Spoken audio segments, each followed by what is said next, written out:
Well, it's so good to finally be here with all of you today. It took me 370 days to get here.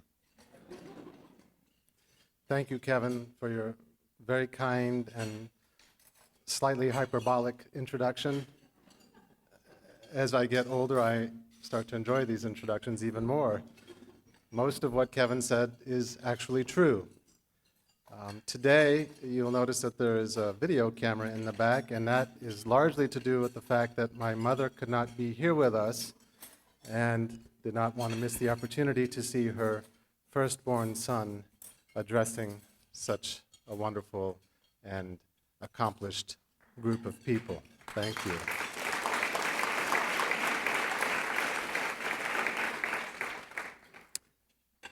I need to thank the members of the committee that decides these things at Catholic Social Services for inviting me to be your keynote speaker this afternoon. I'm sure that all of you thought it was a good idea at the time. Thank you, Bishop Bittman, for your kind greetings and for your Episcopal ministry to our Archdiocese. Please convey our deepest gratitude and appreciation to Archbishop Smith for his leadership and continued support of our agency. And I am grateful, so very grateful to each of you for being here this afternoon to share your commitment to our community and your support of our agency. I also have the great privilege this afternoon of introducing to you one of the newest members of our community. That is my wife, Michelle, and our daughter, Morgan.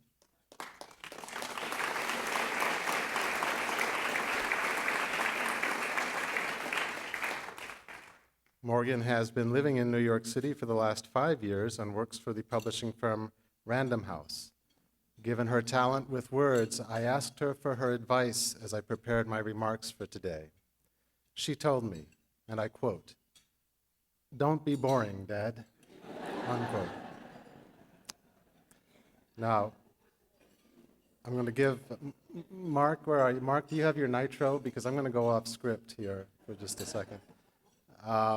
I had occasion in December to be speaking with Morgan on the telephone, and I was asking her how things are going, and mostly trying to find out if there are any guys in her life and who they are. And she mentioned to me that she had received a Christmas bonus. It's a tradition that Random House gives an annual Christmas bonus to each of its employees. And there are some 5,000 Random House employees around the world. And I said, "Well, honey, that's great. How much did you receive?" And she said, $5,000.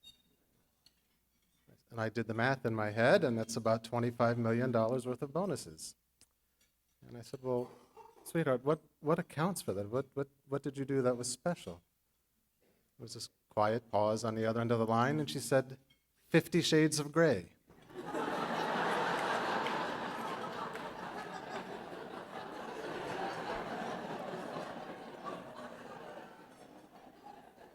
So to all of you who may have purchased 50 Shades, and please stay seated, thank you.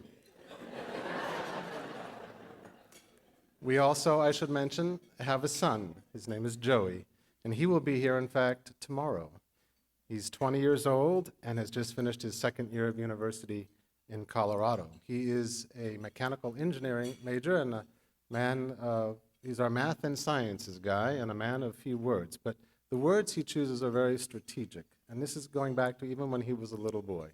As we were preparing to move here from Colorado, we were going through all of our items and all of the things that we accumulate as parents, all of the notes that we received from our children, and we came across a note from our son. He must have been about 6, maybe, Michelle, do you think, 6 or 7? And it's one of those cards that the teacher makes you write to your mom at Valentine's Day, right? And so on the cover is this crudely drawn heart, and is very direct and to the point. It's "Dear Mom," the R is backwards, of course, "I love you." And then we open up the card on the inside, and it says, "P.S. We are hungry."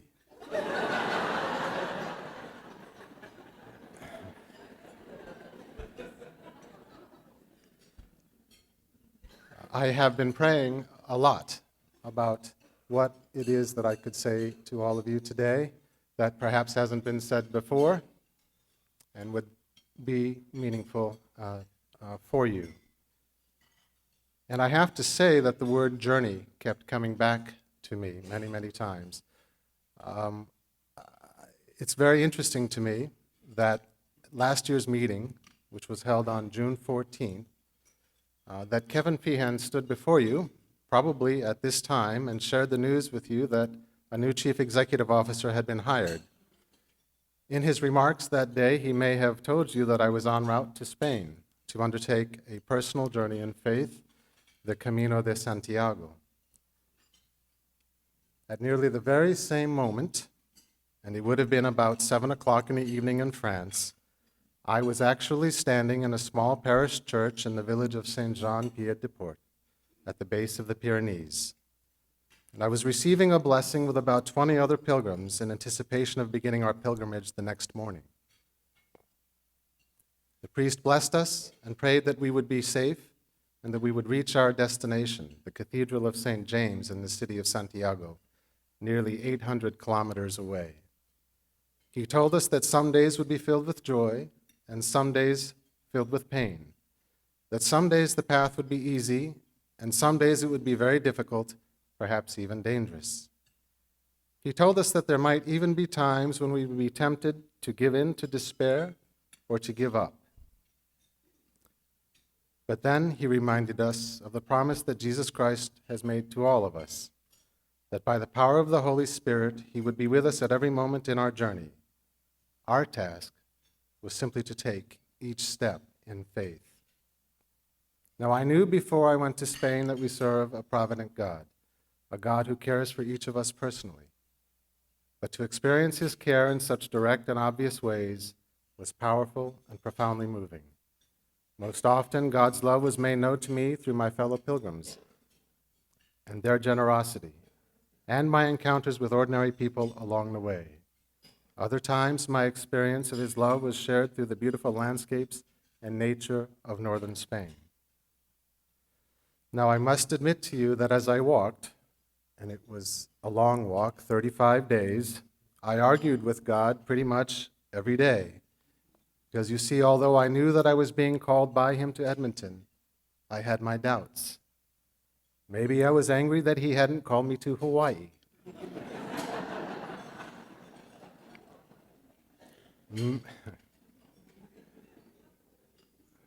Maybe I didn't want to leave our son in Colorado. And perhaps I was even a little afraid. On a couple of occasions, I almost called Kevin to say to him, "You've got the wrong guy. I'm not worthy." But on those occasions, I would recall the words of the priest in Saint Jean, "Walk in faith."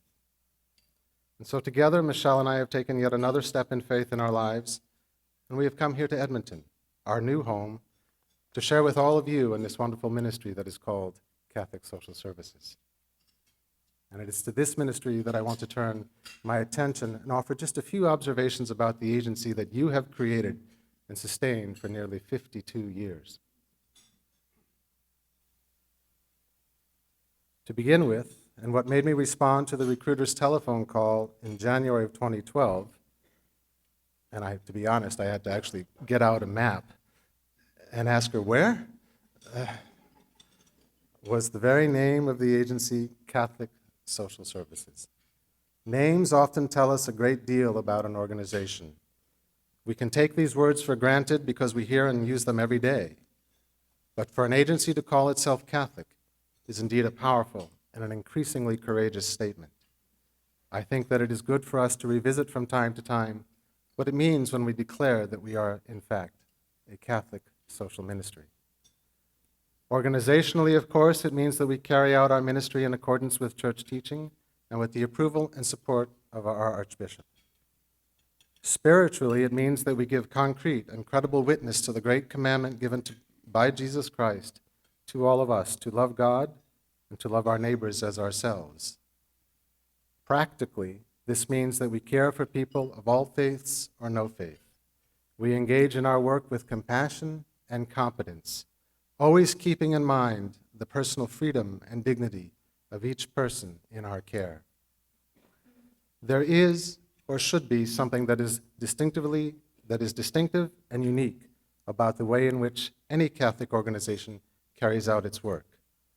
For those of us in social ministry, this means that we see and understand that those we care for are material and spiritual beings, that there is a supernatural dimension to all of human life and activity, and that there is, in fact, a revealed truth that has been provided for the benefit and common good of all humanity. In an address in Denver, 2011, Archbishop Charles Chaput, who is now the Archbishop of Philadelphia, spoke about the meaning of faith and hope with regard to Catholic social ministries. He had this to say, and I quote, "Faith alone makes real hope possible. It is the ability to see clearly suffering and injustice in the world, and yet to trust in the goodness of God.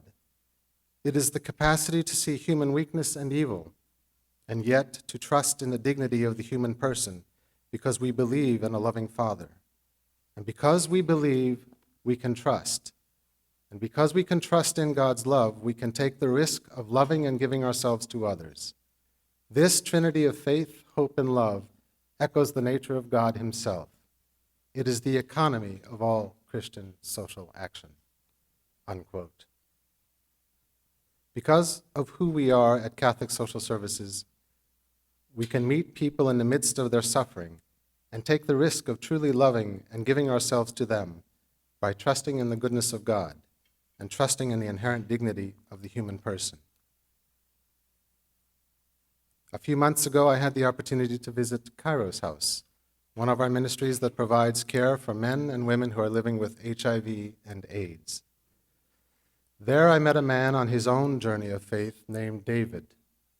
Several years ago, he had been a resident, and after a year and a half, he was able to move out and live on his own.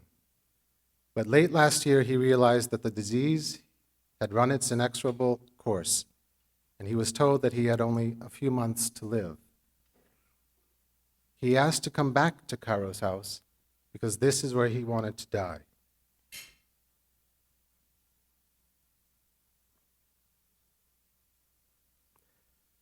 I was deeply moved to learn of his request and even more grateful to our staff for allowing him to come back.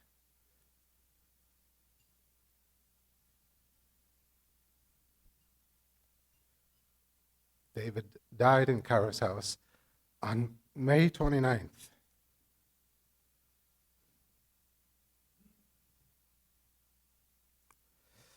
He died at home, surrounded by people who cared for him. And what is home, if not the place where we are loved and forgiven, accepted and not judged, embraced and not abandoned? This is the essence of who we are and what we do at Catholic Social Services.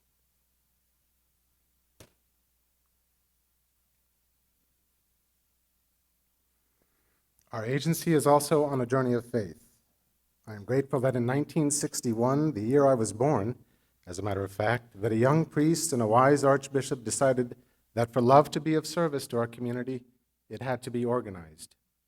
And so with $5,000 and a staff of one, Father Bill Irwin stepped out on his own journey in faith to bring, in a new way, help and hope to the people of the Archdiocese of Edmonton. As we journey together, I pray that we will be faithful to our mission. The ministries through which we share God's love may and will change as the needs of our community change.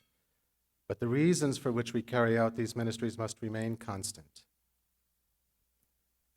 I want to conclude my remarks this afternoon by expressing my deepest gratitude to our board of directors for their leadership and guidance, to all of my new colleagues at Catholic Social Services who each day carry out our mission with compassion, courage, and great competence, to our more than 2,000 volunteers who give so generously of their time and talent, to our funding partners who share with us the desire to provide better homes for vulnerable Albertans, to Dr. Bob McKeon for inspiring us with his passion and zeal for social justice, and to each of you, our friends and benefactors, for your prayers, your guidance, and your gifts. Thank you for being part of our journey. May God bless you.